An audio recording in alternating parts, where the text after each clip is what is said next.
melhor da vida é esmagar seus inimigos, vê-los se arrastando diante de você e ouvir o pranto de suas mulheres. Esta frase icônica e quase filosófica define a essência da vida para Conan o Bárbaro, um anti-herói que foi saqueador, aventureiro, mercenário e, por fim, rei. A citação, advinda do filme clássico de 1982, é, ainda hoje, uma das pérolas sempre relembradas do cinema de ação. Mais especificamente, a frase é parte de uma obra de destaque no universo da fantasia medieval, também conhecida como espada e feitiçaria, um gênero que se tornou um dos grandes marcos de Hollywood após o sucesso com o filme do guerreiro cimeriano. Conan já era uma marca de sucesso no mercado editorial de quadrinhos norte-americano e uma obra literária consagrada a partir das reimpressões da produção pulp, idealizada pelo gênio Robert E. Howard, o criador do Guerreiro de Bronze e outros personagens fictícios. Com Conan o Bárbaro, a ficção não científica, baseada em mitos e folclores lendários sobre reis, rainhas, monstros e seres sobre-humanos, deram um novo salto no meio cinematográfico, alcançando a cultura pop, como já havia acontecido com o estrondoso sucesso da saga Star Wars, que estourou poucos anos antes e mostrou o potencial das épicas fantasias para o público. Dessa vez, um ator austríaco, com um idioma inglês arrastado e musculatura digna de dar vida ao cimério, seria a figura-chave para transformar a cultura pop da sinistra hiperbórea em um entretenimento mainstream, visto por milhões em todo o planeta. Sendo assim, bem-vindo ao Explorando Segredos e Mistérios, canal focado em explorar os mundos fantásticos da literatura, dos games e dos filmes. Hoje, iremos explorar os 40 anos do lançamento do filme Conan o Bárbaro no cinema. Roteiro, Cal Tóquio. Está preparado? Então deixe seu like e acompanhe o canal para mais vídeos como esse. Esse é um pequeno ato para você, mas muito importante pra gente. A história de Conan o Bárbaro traz para as telas de cinema as aventuras ambientadas em uma era pré-histórica, pretensamente vivida depois que o continente Atlante submergiu. Conan, filho de um ferreiro forjador de espadas, viu sua família e sua aldeia serem dizimadas pelos bandidos saqueadores a serviço do vilão Thulsa-Doom. Vendido como escravo, Conan passa 2 décadas trabalhando na Roda dos Tormentos. Mais tarde, torna-se um gladiador de sucesso e acaba sendo inesperadamente libertado por seu mestre. Livre, Conan parte em busca da vingança contra Thulsa-Doom, agora já um poderoso líder de um culto às cobras para o deus Set, a serpente ancestral.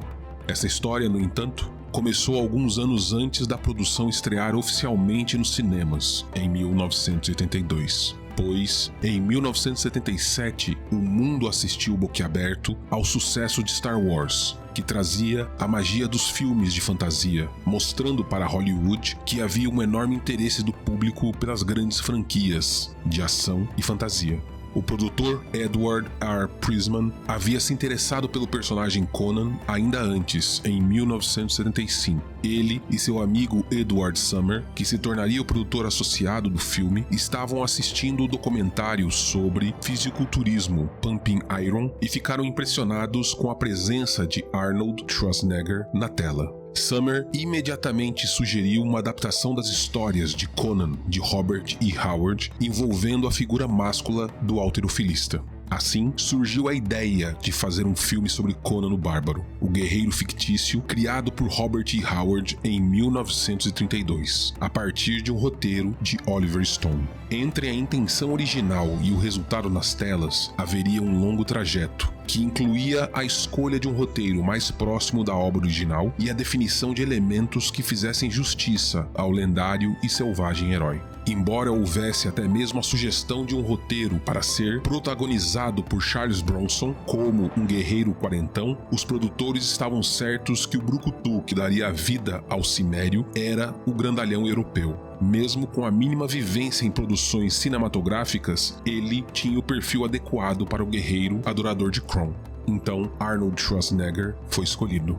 Naquela época, os estúdios de Hollywood torciam o nariz para a possibilidade de ter um austríaco como parte do mundo cinematográfico. Diziam que o nome de Arnold era muito longo e muito estrangeiro, e odiavam seu sotaque fortemente marcado, algo que dificultava a compreensão de seu inglês básico, limitado e superficial. Comenta-se que quando o fisiculturista conseguia algum papel, todas as suas falas eram dubladas por um outro ator. Nesse período, seu nome artístico também havia sido trocado para Arnold Strong, que soava mais agradável aos ouvidos xenófobos de Hollywood. Além do musculoso halterofilista vivendo o herói Conan, a produção contou com nomes consagrados como James Earl Jones no papel do místico Tulsadum, Makoto Iwamatsu, ator japonês indicado ao Oscar de melhor ator coadjuvante em 1966 como Akiro, o mago narrador da aventura, e Gary Lopes, na pele do ladrão Sobotai, o sueco Max von Sydow como Rei Osric e a estreante dançarina Sandal Bergman como a guerreira Valéria.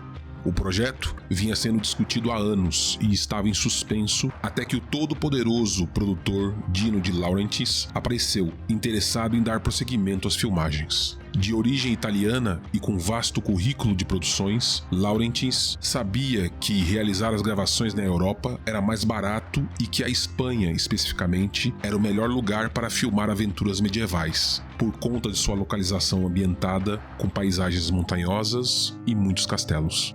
O roteiro inicial da trama saiu, como já comentado, das mãos de ninguém menos que Oliver Stone, ainda que antes de sua aclamada fama como diretor. Mas passou por mudanças após John Milius verificar inconsistências com o universo original do Cimério no projeto. Segundo informações, o roteiro de Oliver Stone para Conan o Bárbaro tinha previsão de duração de 4 horas, recheado de efeitos e criaturas praticamente impossíveis de serem produzidas na época, naquele início dos anos 80. No esboço escrito por Stone, o feiticeiro geral Tulsadum seria um personagem secundário e a verdadeira vilã do filme seria Taramis, a rainha de Shadizar. A ideia original de Stone trazia até mesmo fragmentos do Inferno de Dante para descrever o roubo da Torre da Estígia e um discutível perfil pós-apocalíptico, algo que inseria a trama em um programa de múltiplos mundos, para além da era iboriana. O roteirista recheou a história com exércitos de mutantes e esquisitices genéticas, transformando o tema selvagem de Conan em uma terra futura, devastada por um ataque nuclear. Algo que veríamos logo depois no desenho Tândaro Bárbaro. O ano é 1994. Do espaço surge um cometa fora de órbita, afastando a Terra da Lua e causando destruição cósmica. A civilização se transforma em ruínas. 2000 anos depois, a Terra renasce. Um mundo bem estranho, diferente do que era antes. Um mundo de selvageria, de transformação e de magia. Porém, um homem levanta sua arma para lutar pela justiça. Com seus companheiros Ukla e a princesa Ariel, ele usa de sua coragem, de sua força e de sua fabulosa espada contra as forças do mal.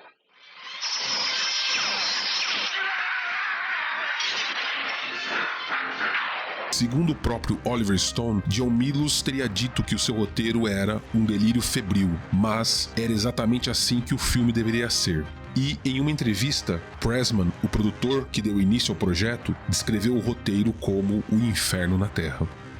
Existe uma curiosidade técnica da produção rodada na Espanha, pois os atores extras demoravam muito para morrer, escreveu Schwarzenegger em sua autobiografia. Milius dizia a eles inúmeras vezes: quando Conan te esfaqueia, você simplesmente cai. Mas eles caíam de forma muito teatral, subiam até a metade, caíam de novo e ficavam tendo espasmos. Enquanto o ator de Conan estava ocupado matando seus oponentes em cena, ele ouvia o diretor Milius gritando para outros intérpretes: "Você está morto, não se mova." Ao final, para resolver o problema, o diretor ofereceu mais dinheiro aos atores extras para ficarem parados e agir como se estivessem completamente mortos em cena. Durante as filmagens, Schwarzenegger teve problemas consideráveis para minimizar seu forte sotaque austríaco e encenar suas falas com a eficácia necessária. Embora pouco se pudesse fazer sobre esse problema, Milius e Schwarzenegger continuaram a trabalhar duro, treinando a leitura do roteiro. Eles se encontravam todos os dias depois do almoço e ensaiavam os monólogos, até que Schwarzenegger pudesse memorizar as cadências e o fluxo narrativo das falas. Outro aspecto curioso da produção em solo europeu se deu em virtude do inverno espanhol particularmente seco.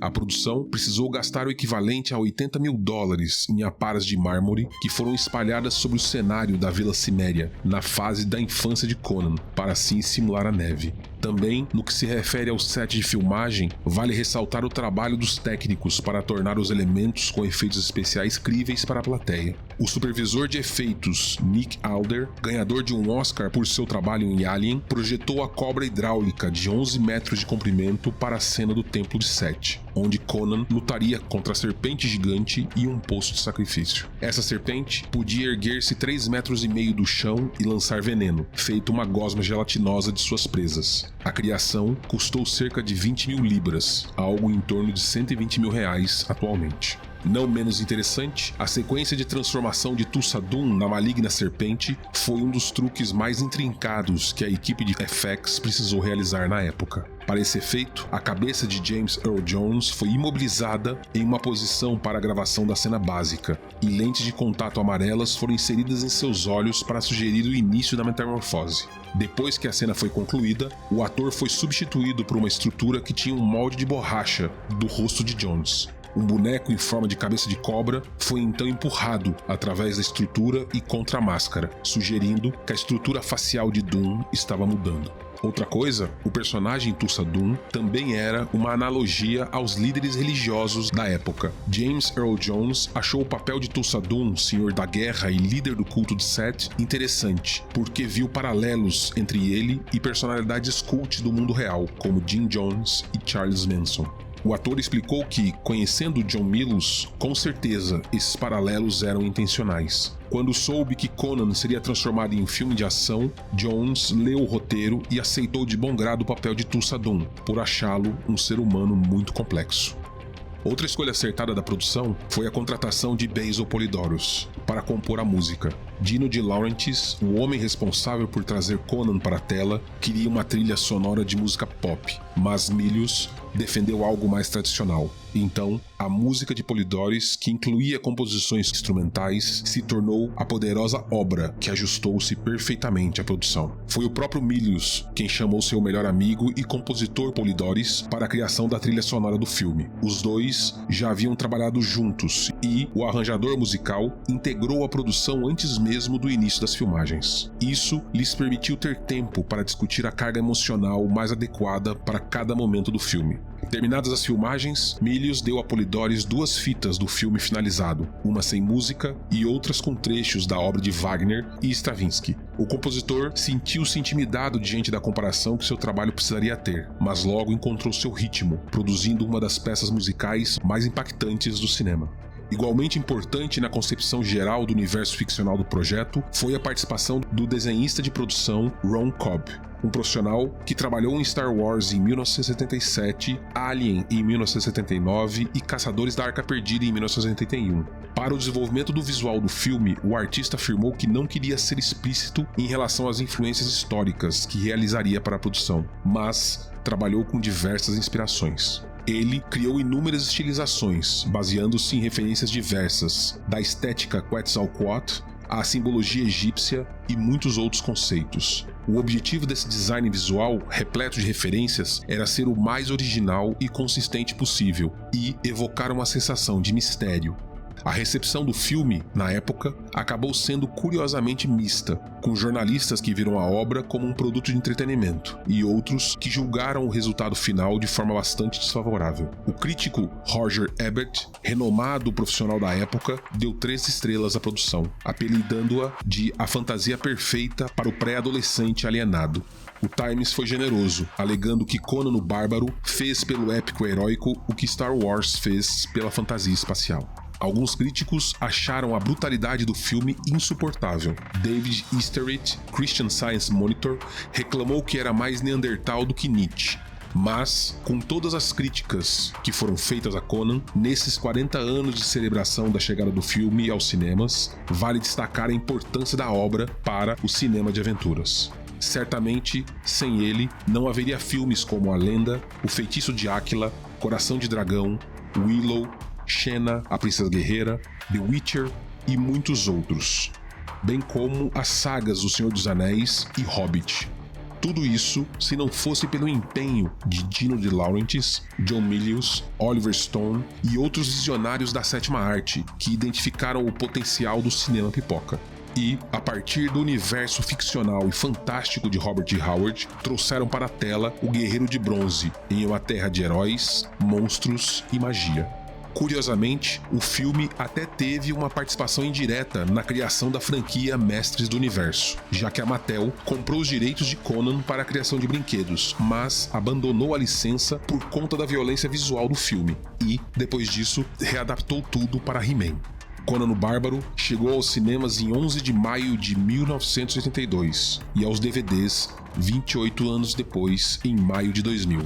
A produção tem 115 minutos de duração e pode ser encontrada com facilidade nas mídias digitais e nos serviços de streaming. Obrigado mais uma vez, ficamos por aqui. Deixo a indicação de 2 outros vídeos sobre Conan o Bárbaro.